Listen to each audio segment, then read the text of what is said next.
আসসালামু আলাইকুম রহমতুল্লাহি বারাকাতু। এইমাত্র একটা খবর দেখলাম আমি, যেটা অসমের হেমন্ত বিশ্ব শর্মা একটা বিল আনতে চলেছে, যেটা হচ্ছে বহু বিবাহ যে প্রথা আছে, একটা আছে মানুষ দুটো তিনটে করে বিয়ে করতে পারে, এমনকি ইসলামে 4টি জায়েজ। তো এই জিনিসটাকে হেমন্ত বিশ্ব শর্মা ভারতে আইন পাশ করে বিল এনে বন্ধ করার চেষ্টায় আছে।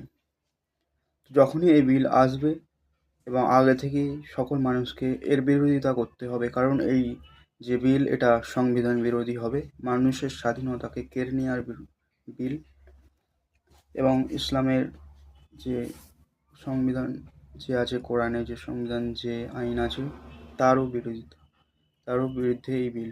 তো আমরা সবাই এই বিলের বিরোধিতা করব, আর ভিডিওটি বেশি বেশি করে শেয়ার করে প্রত্যেকটি ভারতবাসীর কাছে পৌঁছে দেওয়ার দায়িত্ব আপনার। তো এই ভিডিওটি অবশ্যই শেয়ার করবেন। ধন্যবাদ।